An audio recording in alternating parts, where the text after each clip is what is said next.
Hey, welcome to the podcast this week. I am doing something different and I'm so excited. Over the next few episodes, we are going to have some real life moms and they are going to be sharing about their homeschooling journey because I don't know about you, but I want to know about other people in the trenches. Like I love to hear from someone who's going through the same thing I'm going through, whether it's good stuff or even the bad stuff. I remember when my son died and I didn't want to hear from anybody who hadn't experienced that, sadly. I'm like, keep your advice to yourself unless you've been through it. Homeschooling's kind of the same way. I want to say keep your advice to yourself unless you've been through it. So Melanie Ross is here. Melanie, all the way from Canada. Is it freezing in Canada? It's actually not too bad today, but our winters are very cold. So yeah, we Oh, are thankful when it's like just above freezing. That feels like spring. Yes, it does get Melanie, I have very to cold tell here. you, I would die. I live in Alabama now, and it has been so cold for Alabama this winter, and especially the last couple weeks, as everyone's been cold. But we hadn't even gotten snow, and I feel like I'm dying. So I cannot imagine living in Canada, even though it seems beautiful. So The tell snow is us, the Melanie. magical part, though. The snow is the magical part because then you have lots more opportunities. When it's just cold and not nice, then there's nothing to do outside. It's not fun. So once But there's I snow, then like there's I like the snow to look at, but I don't like to be in the snow. My son worked in Colorado for a couple of winters, and I went to visit twice, and I could not snow. wait to get out of there. I was a terrible mother. I'm like, you're good? Okay, bye. I mean, I hate it. I give me the sunshine and the heat all day. I could stay out To there be all day. fair, I usually ask myself at least several times a winter, why do I live here? That's the part I've Okay, been. well, I feel better. But some people love it. I mean, some people love it, and that's awesome too. But anyway, we're not here to talk about the weather. We're here to talk about your babies. Well, they're not babies anymore, but tell us about your kids. Tell us about you. Like, give us all the scoop about you and your family. Yeah, yeah. So I'm Melanie, and yeah, we have three boys here up in Alberta, Canada. So the geography lesson is we share the northernmost border of Montana. We're north of Montana, so that part of Canada. And my boys are 14, 12, and 8 now. And we've homeschooled since the beginning. And it's worked really, really well for our family. Wasn't homeschooled growing up, so that wasn't actually really even on my radar when Yeah. my two oldest were small. We they're fairly close in age, and so we I just knew I wasn't ready to send them to preschool when they were really little, but I wanted to be intentional with some things at home. So I just knew, okay, we'll just do that. We'll just do some things Yeah. at home. And I had come from a background where I did rec therapy with seniors. And so actually a lot of that translated, lots of crafts, lots of field trips, lots of Absolutely. activities, looking at fun things to do, being outside, gardening, all of those things really translated nicely when I came home from the workforce to raise my kiddos. So that was kind of our foray into it. And then my older two were through, and then my third one came along. I didn't have the same kind of brain space and energy that I've always kind of now get them sort of through, more official book work and things like that. And so when my third came along, he his experience was looking like it was going to be quite a bit different from that freedom and excitement that I had had with the first two. And I felt actually a little sad about that. And that's where I came across a year of playing skillfully. And it felt like, oh, all the work is done for me. Here's all my ideas right in front of me. And so I felt like, oh, that redeemed my third's preschool kind of age experience. I wanted him to have that really rich early childhood experience, but I just couldn't do it. I didn't have enough in the tank with having two older kids too at the same time. And so that came in and was like perfect for what we needed.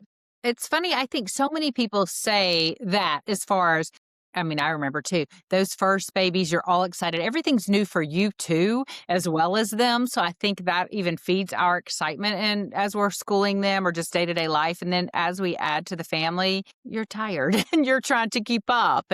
And so it does get harder. I mean, I laugh even like with photos, you know how we always say, like our first babies have all the photos and then our younger kids are like, I'm sure I took one somewhere. So it is funny how it changes in every area, but I think even in homeschooling too, that you find as you add to your family, it does get challenging to keep it fresh and exciting for them. and for you. So I love that. So your oldest is 14. So wow, you are really getting close to launching. I mean, that's gosh, you're in the countdown with your first one. What's been your favorite part of homeschooling, like over the past 14 years? And I always go from birth because I believe homeschooling starts from the minute they're born. It's not when they enter kindergarten. So for 14 years, what's been your favorite part about homeschooling these boys? Yeah. Yeah, and I agree. We tiptoed into homeschooling, like, that wasn't the plan, but I just wasn't ready at preschool, so we started there, and I loved those years. We got connected with a group of moms that was doing preschool at home with their kids. And Mm, so I had a little cohort, and a lot of them actually had older children that they homeschooled as well. So then that was kind of interesting to me that, oh, like we were kind of just planning to do this for the next couple years and then enter the school system, but seeing what their families looked like and that it was sort of possible, and even just being exposed to the huge variety of opportunities, especially in our area, but I think all over, there's lots of opportunities for homeschoolers and for support and for whatever you're kind of needing. It made it seem possible. And so that was kind of like yeah. the mind shift into that. So I loved those early years. They were really fun. And I think my favorite part has just been the lifestyle that it's given us. So it's given us lots of flexibility. It's given us the ability to travel in the off season as a family, to take time off when we need to. But what I've seen maybe is the biggest benefit, because I have 3 boys, think especially in those early years, but I would argue even still now, having, sort of a condensed seat work portion of the day has been Yes. hugely beneficial. I saw it early. My oldest has never loved sort of the sitting down academic side of things. So we would get through kind of his couple of lessons of things, and then he would go out into the garage and pick up 2x4s and hammers and just smash things together, like even really young. He had hand Yes. tools and things like that. And even still to this day, he's gonna be our kid that goes off to trade school and does something with his hands. Like he's always been that kid. And I'm really grateful that we had space for him to explore that, that he was done before lunchtime and had all afternoon just to tinker with things and be in the garage and still have energy. He wasn't exhausted from a full day of being in a classroom setting. He had that freedom and that time, that energy, that space to explore what he was actually interested in and grow his skills and learn that way. And so I think really that Love that. it is so cool to have room for that. You know, maybe last year I asked my own kids, what were your favorite parts of homeschooling? What did you like about it now that you're done? And I think all of them said that was the time and the space to pursue what they wanted. I mean, I remember we had a phase where we volunteered at a horse farm at a rescue, and I mean, we would go 3, 4 times a week and spend hours at this horse rescue feeding horses. And we ended up adopting 2 horses, and we had horses for a while. And I mean, but we wouldn't have had that opportunity, and to watch my kids, their empathy. I remember a baby horse foal was born and the mom died, and so we spent the night in the barn feeding this baby all night one night, and my kids still talk about that as adults, just what that did for them. But I love the opportunities, as you mentioned, for them to just, I don't know, see things outside of the box of a worksheet or a textbook, and then to live tinkering. I've got a tinkering too. I've got a son who, I mean, I had so many crosses. He was obsessed with building me crosses. And at one point, the whole top of my closet lined with all these. I mean, I bet I had 50 crosses as this kid made me. And then he moved to bird feeders. And so I had all these bird. It was great. I mean, but he loved it. And it was so fun just to give him that space and time and let him go off and do that. And it was so fulfilling. And so I get that so much. I think you're so right on that.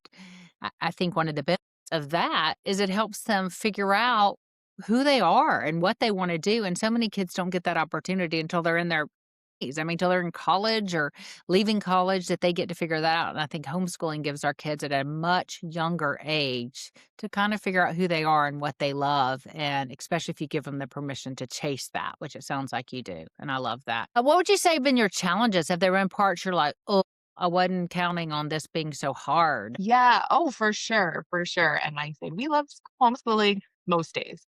Um, Right. I think that's most of the us, fair right? caveat. Um, Yeah.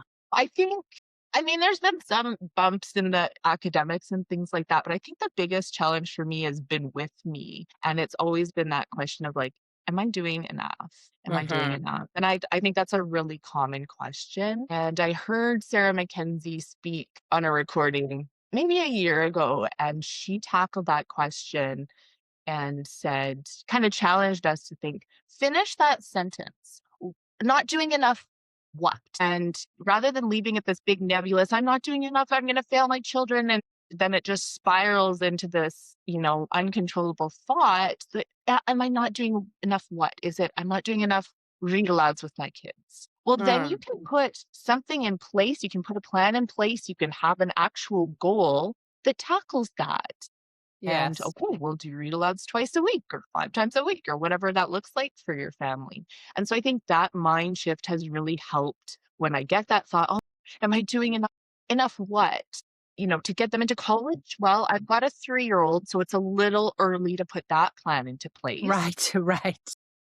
And so just right sizing that question, but it does come up for me. And I do think that's one thing that's been a challenge is feeling like, because it is kind of feel like, oh, it's all on my shoulders. Oh, yeah. Yeah. Yeah. The buck stops here. Being able to answer that question for myself in a way that feels productive and that I can actually put a plan into place that I then feel good about has been a good way to overcome Well, that. and I think if we look at children who go to traditional school, it is rare that a child graduates without some gaps. Let's be honest. I mean, most children are going to finish their education with some gaps that have to be filled in on their own. I think all of us probably had that if we went to traditional school. And if I'm looking at most of my kids, some of them have gaps. I know I have a daughter who's like, "Did you even teach me to spell?"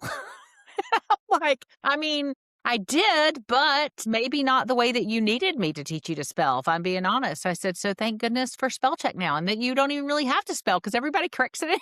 But I mean, there probably was a gap there, if I'm being honest. Maybe I didn't do quite enough on spelling with her. She's one of the younger ones, and, maybe I didn't. Or, there are some that are better readers than others. And is that because I lacked something? I don't know. Or is it something that they didn't pick up? So I think to take some of the pressure off in perfection. I don't think there is a perfect homeschooling situation. I do think it's possible that your kids will have some sort of gap, hopefully nothing major, but might happen and they will have to take some ownership and figure that out and grow with that and I think that's okay too. I think it's impossible to hit everything.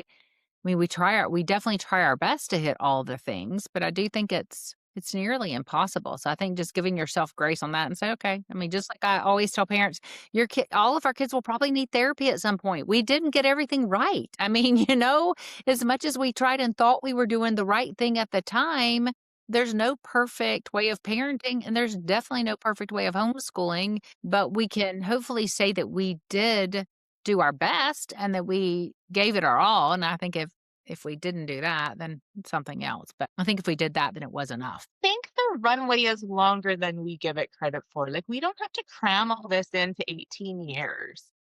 That's yes.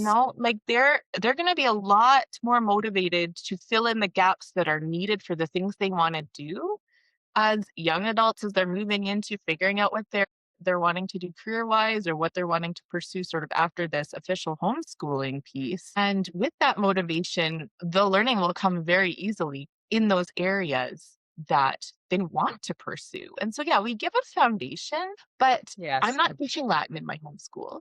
And if I have a Yeah. kid that, turns 18 and is like, I'm going to go to Latin studies at university and I'm motivated to do that, they'll figure it out.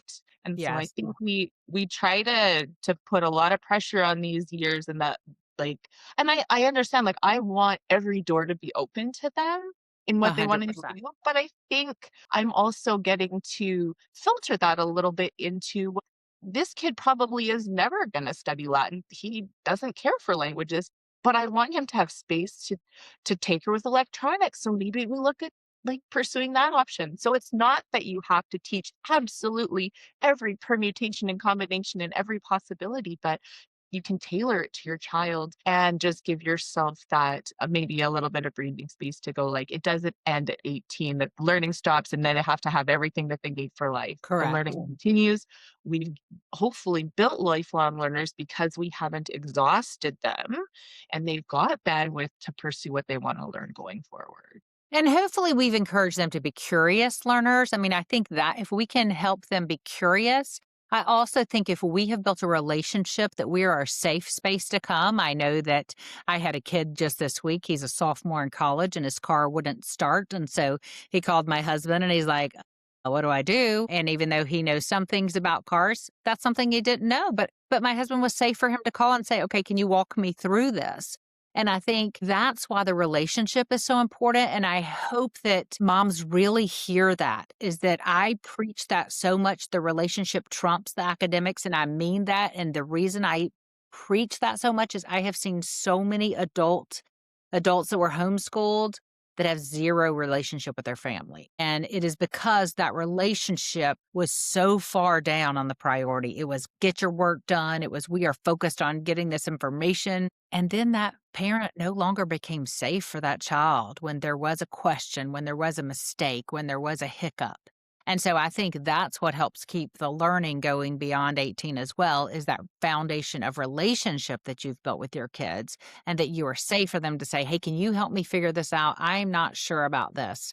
And even if they're 20, 21, I've got one that's 25 still trying to figure it out, if I'm being honest. He's still, playing around with what does my life look like? And even then giving him the freedom to say, you know what, 25 is still pretty young. I know it seems like you should have it all figured out at 25, but it is okay that you don't. And I'm going to support you through that and help you get to, where you want to go. And so if you don't have that relationship, that makes it much more difficult. And that's a good reminder that that's what we're building now for when they're 25 years old. That's right. Because we really want this to be a lifelong thing for us too, not just at 18, we're done. Gosh, I hope my kids are always asking me questions. I'm never irritated when they're, asking me for a recipe, which they love to ask for recipes. Mom, how do I do this? What do I do this? Tell me how to make whatever. And even though I maybe taught them that, but it just wasn't interesting to them. But now as adults, they need to know how to make the rice, without a rice cooker or something. So let's go to a year of playing skillfully. I love that you use that with your youngest. How did you even find it? How did you find that guide? And tell me Yeah, I about think using a that. friend recommended it to me. She was doing it with her kiddos. And I was familiar with a couple of the other ones that were on the market. Yeah, it just didn't feel the other ones that I had on the shelf didn't feel like the right fit for this kiddo. And so when she loaned me this one to take a look at, I was like, oh no, this is the one. So that's how I found it. And then I just loved like taking it a month at a time because I do like to have a plan. I like to have a bit of a checklist, but it has to be flexible. Like so, especially with other kids in the mix too, and you kind of don't know how the month's gonna go. So even to just look through a year of playing skillfully, look through the month and go like, oh, that's a great field trip idea. Let's put that on the list. And that sparks a different idea. Maybe we can go visit this farm and these are some Yes. of the crafts I'd like to do. It's Valentine's Day. Let's make that a heart themed whatever instead of a snowman or whatever it is. And so it was flexible enough that it gave for the craft supplies we had at home, but specific enough that I didn't have to reinvent the wheel and figure it all out myself. So it really was nice that Yeah. way. Yeah, some of our favorites I remember was we do a lot outside, like despite being in Canada, or maybe because we're in Canada. It's beautiful outside. We love to I be need to outside. go visit. Okay. I Yes, need to come come to visit. Alberta. Yeah. In the And we're summer. close to the mountains too, which really I I think do are the love a mountain. crowning jewel. So, but also through having three boys in the house, like we need space that helps Yes. with sanity. Yeah. It's good to Yeah. get out. Yeah. And so I remember we loved doing the jingles. We go find like a perfect stick in the ravine. It had to be Yeah. the stick and then decorate it all up. And those sat in as our walking sticks for ages I love in the that. yard to take on walks. And I think my youngest, would say his favorite was flower shop. And just by nature of having older brothers, he didn't have like a ton of imaginative play. And so I think that was an invitation to get to do that. And it was very fun because he had a little like a play kitchen kind of. And so we turned that into the flower shop. Yes. And it was And so, yeah, so we had a play kitchen. We turned it into the flower shop, and when I visited a flower shop and got some real ones, some real flowers to play with, and then some silk flowers that we just had kind of laying around in vases and bowls and whatever. And for several weeks, he would make a beautiful display for our dinner table, our family dinner table every night, and everyone would ooh and awe over, tonight beautiful display. I love that. So that was one of our favorites, and we repeated that one several times. We would pull it out and pull all this stuff out, and it would turn into whatever it was gonna Did your be. older boys ever come join in? Yeah, so that one was Yeah. specifically for I mean, they played more as, like, they got to be the customers Yes. at Right. his flower shop. At his flower Um, shop, yes. but there was a lot of the other activities that we would all do together. So despite them being a little bit older than him, they were all very transferable. A lot of the art projects and just even having stuff set up around the house, they would naturally be curious and come want to play with. Absolutely. We would do the Play-Doh, the chai Play-Doh, which was Yes. so yummy, and so everybody, of course, would play with that. Yes. There were lots of them That's transferred awesome.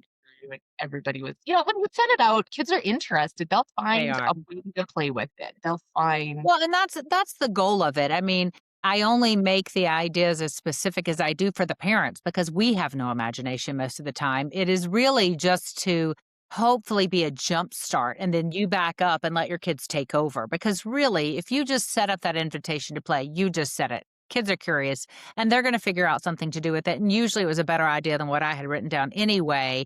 But it's really to hopefully just get you in that mindset of, oh my goodness, if I just pull this out and set it out, they will figure out what to do with it. I mean, it is that simple because children are born curious, natural learners, and they want to investigate. We just have to sometimes offer some options for that investigation. So I love that you found that and that you did that. Well, now that your kids are, you said 14, 12, and 8, do you have any questions? Is there anything, not that I know it all, but I have lived a lot of life with a lot of kids.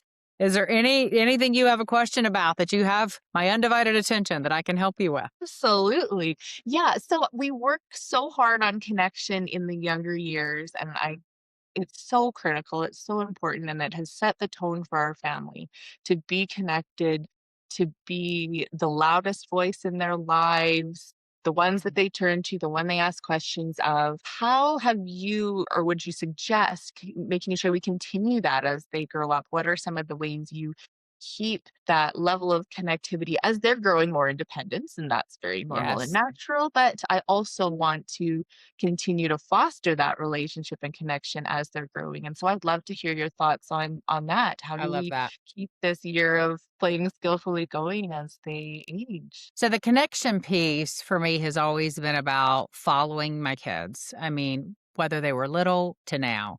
And so for me, like I remember I have this one daughter and she has loved all things Japanese. I mean, she was convinced she was Asian. She was adopted. And so she was, even though she's not Asian at all, she did her DNA just to prove. And she has zero.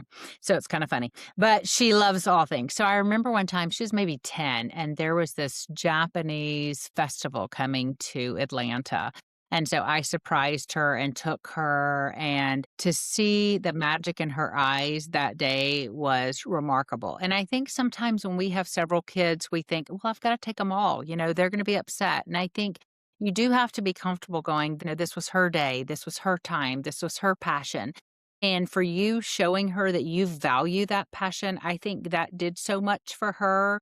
She still talks about that, and it wasn't a big elaborate trip, it was just one day that we went to this, but it meant so much. Or it's my boys, I remember Henry, my youngest, for his 16th birthday, he loves the Boston Celtics, he's always wanted to see the Boston Celtics, so we went to Boston. He and I flew to Boston, and we went to see the Boston Celtics in a playoff game where Jason Tatum, like, won the game on a buzzer beater. I mean, it was magical, and he loved the history, and he's a foodie too, this kid. So he picked all of our restaurants where I let him. I'm like, "You decide, where are we going?" And his favorite was this place called Regina's Pizza. And we went, and he was 16. We went and sat at the bar. So he thought that was really cool because he couldn't drink or anything, but he was sitting at the bar and we were just talking to the bartender, and just that experience of tasting being a grown up. There was something about that. I just saw him kind of grow up before my eyes a little bit, but just he and I having this time to have a conversation over dinner. Those moments, it's those little moments of saying, I see you, your passion matters to me. I'm thinking about your son who's the tinkerer. I would think if there's somewhere to take him where he could learn about that, or, if there is someone who's a cabinet maker or something that might spark his interest, those kind of things. Because when we think about our kids, and all of us, we want to be seen. I think that's just human. We want to be seen, and we want to be valued for who we are and what we think is deemed worthy. And so when you see your kids and invest in those moments to show them that you see them, I think that's made all the difference. The other thing I would say is as your kids, your 14-year-old is just dipping into that. I'm an early person, early morning person. I'm not a late night girl, but their clocks change, right? They become late night people. And so being available, because I would want to go to bed at 10 o'clock and they're just getting amped up at 10 o'clock and they would come in my room at 11. I'd already be in bed. I'd already probably have dozed off and they're coming to have this deep conversation. And I would have to like choose, okay, I'm doing it. I'm staying up. We're having this. I'm getting in this with you. And I think again, saying I'm available because this is what I do know. If you are not available, and this starts when they are 3, 4, and 5, if you are not, or even younger, if you are not available, they will find someone else who is.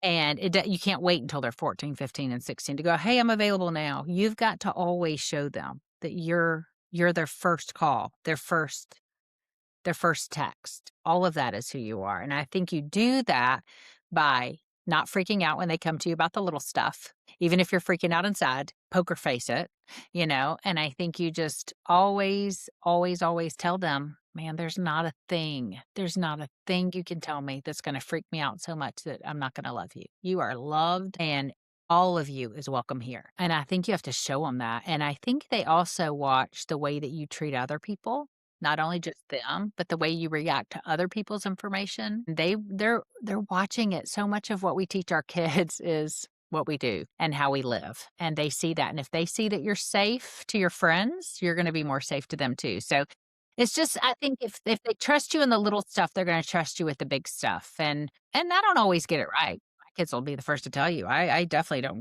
get it right. But I think they will also tell you that they all know that I am their girl.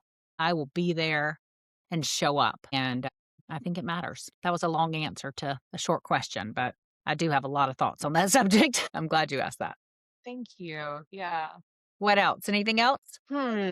What kind of, I guess continuing, it's all connection really, continuing on the connection piece, were there, I guess I'm just looking for the practical ways to connect with the kids. So one of the things that we've done is we've learned beekeeping, like very Okay. much randomly out of the blue in the last couple of years. So my oldest and I beekeep together. And so I we love have that. this shared hobby together, which I think is really special. Um, Yeah. to have, he was 13 at the time, to have a hobby that you do with your 13-year-old. And I've never done it before. And so to learn something together, I think was totally valuable because I remember when he was learning to read, him feeling like, how are you so good at this, mom? Like everything comes so easy to you. You can write, you can read, and everything, mom seems like just nothing is difficult. And Right. so for him to see me learning and going like, I don't know what we do with bees. Like, here's a book. Can you read this book? And I'll read that one. And we'll try to put our knowledge together and figure out what to do next. So maybe my question is, what maybe have you done or what have your kids seen you learn that Yeah. maybe shows that we don't know everything and we are interested in learning is fun, even as an adult? Absolutely. I mean, I've never done beekeeping, but that's pretty amazing. I mean, I think even like the time I mentioned the horse farm and we took on these horses because we all had to learn about like, how do you care for these horses? And I didn't know. I mean, I hadn't been around horses much. And so we did kind of all learn that. Now, some of the kids didn't love the horses as much as others, and they were forced into it because we all went together as a family a lot. But I think them seeing, me getting up at 6 a.m. to go muck stalls with them. I mean, we did it together. I think, my kids love to play games. I don't love to play games, if I'm being honest, but I do it. Like, they love poker. I'm trying to learn mahjong, which is so confusing. But, But I'm trying, all those things to show them that we still can do that. We're kind of one of the things we all love to do is work out at our house. And so I have two of my younger kids right now are on this big like lifting together. And so when my kids are home, we're sharing kind of what are you doing for a workout? And then my daughter just told me today, my two youngest go to the same college. One is a senior and one is a sophomore. And then they have another brother, my 25-year-old. He actually decided to move in it's in Mississippi, and we have a house there, and so the 2 boys live together. So now 3 of my kids are living in the same town in Mississippi, which is crazy. So anyway, they all go to the same gym, and so I'm gonna be spending a lot of time there this summer, and so we've talked about all going together to this gym and working out together, and so I love that. Here I am almost 60 trying to work out with my 19-year-old, and he's like, "You want me to show you some things?" And I'm like, "Dude, your mom said I can show you some things," but he still thinks that's great. So I do think just being willing to say, "I don't know how to do that." Yes, show me some things. Or you teach me how to do that. Now, of course, that's always around the devices. I don't know about you, but my kids always think I'm an idiot when it comes to the phone and things like that. And they want to grab my phone and take it away and teach me things. And I'm okay with that too. I'm like, sure, show me how to make a reel or whatever with social media. So I think any of that, just being willing to jump in. I think about like back to Henry. He's my basketball guy that I took to Boston. I mean, I love basketball. So that was great to go to that game with him and do that. My Sarah loves cooking. We bake together a lot. One of my older sons, he loves to write. He's writing a book right now, and I'm writing a book right now. So we're talking about that process of both of us writing books at the same time. And my youngest daughter is also writing a book. So I love that these kids, I can't help but think, is that because their mom is a writer that they want to write books as well? I don't know. But I just think all of that is just what you're saying, being willing to say, I don't know, be willing to say, let's learn together, being willing to say, you teach me. I think all those are connecting opportunities. I think one of the best things we can do is be vulnerable enough to say that, just what you do with beekeeping. I don't know. I know I'm supposed to have it all figured out, but I don't. So right now I've just trying to pick the piano back up. I just got a piano and I'm trying to play the piano for the first time in about 20 something years. So that's hilarious. And one of my sons is well, I got 2 sons that are guitar players. And so they've been encouraging me in my piano pursuit. So Oh, yeah. so So some of the same good. things. So good. Anything else? Those are great questions. I mean, it sounds like you already get it, Melanie, that showing up, that being intentional with the relationship, that's the stuff that matters and it doesn't end. That's the other thing. When they go off to college, and some will. I had one son go off to college in Vermont and that kid hardly called me and I couldn't believe it because I thought we're so close. But then I have other kids who call me 3 times a day. And I think just recognizing that it does look different for each kid and that relationship might not look exactly the same doesn't mean it's better or worse. It just looks different. And some need you and need that interaction more as they get grown than others do. And being okay with that. I think that's important too. Meeting them where they are and also giving them space if they need more space. So I've tried to, let each relationship be its own as they get to be grown. Yeah. So Yeah, that's a good reminder with multiple children is that especially when they're younger, we could do a lot together, but as they're yes.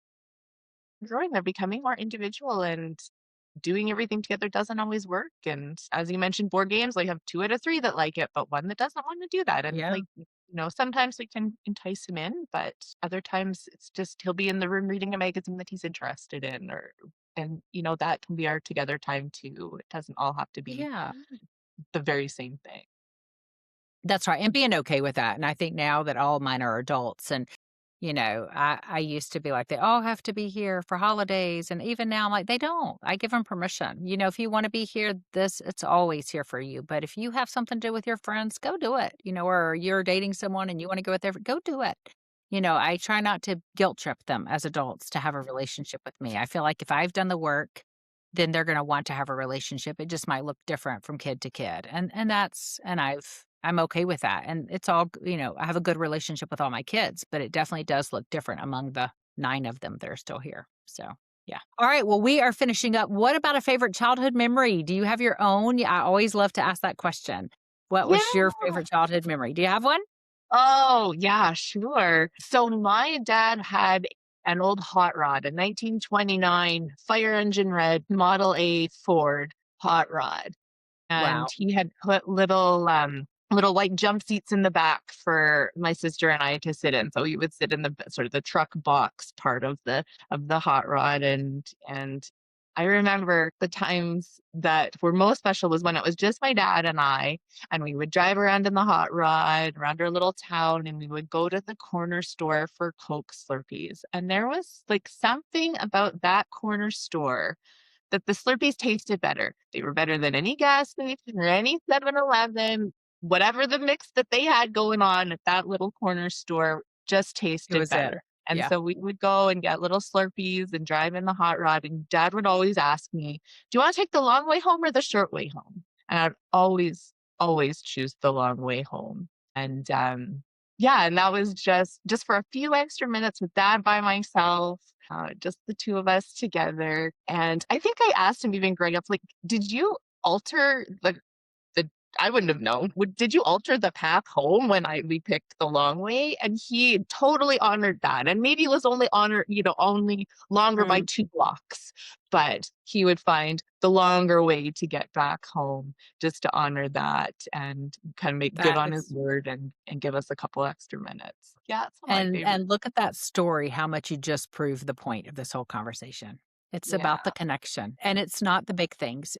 Never. I mean, I asked that question thousands and thousands of times. Never does somebody say some magical big trip. It's that. It's a day-to-day small moment that they treasure, and I love that so much, and that's gonna be our kids. It's the do we show up in the everyday?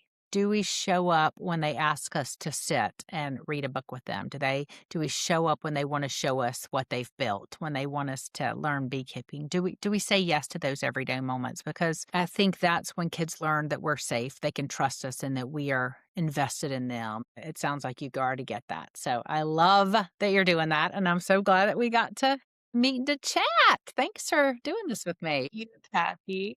Can I ask you one last question? Maybe Yeah. just what would be for like everyone listening, what would you what's a gentle invitation or blessing you would have as we go forward? What would you invite us to try going into You this mean next week or so? cool, like a connection thing or a Maybe anything. Maybe it's your activity favorite thing? activity. Maybe it's just like a little word of wisdom, a nugget to roll around in our minds. Sort of what's that gentle invitation that you give us to try this week? I don't even know. I'm sitting here staring at a picture of my son Joshua who died. As you asked me this question, I look up and I have a picture in my office, and it's a picture of the first time I met him. And it'll make me cry telling you this. And then above it, my sister made this for me after he passed away. It's a letter he wrote me on Mother's Day. It was an Instagram post he wrote to me on Mother's Day, a couple of years before he died. In that Oh, he talks about loving him and being there for him. And again, it's nothing grand, and I wish I had a grand activity to tell you to do, but I think it's the noticing what they need. It's the what can you notice about your kids this week? What can you pay attention to by watching them? We're gonna be posting this close to Valentine's Day, and I always write my kids a love note for Valentine's Day. I've done it since they were little.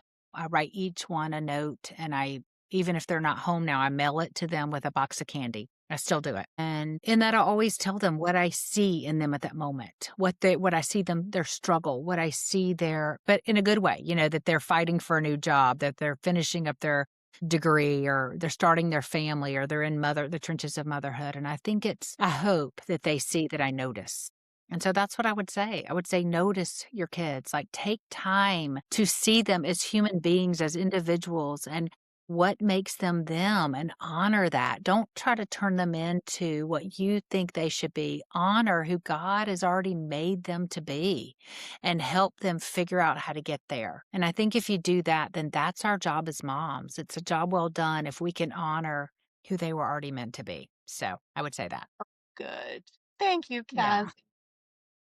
Such a pleasure. Yeah, I'm so glad you were here, and thanks. I'm so excited to hear more. I hope you keep me in touch with your 3 boys and how they progress. So glad you were here. Thank you. Thanks.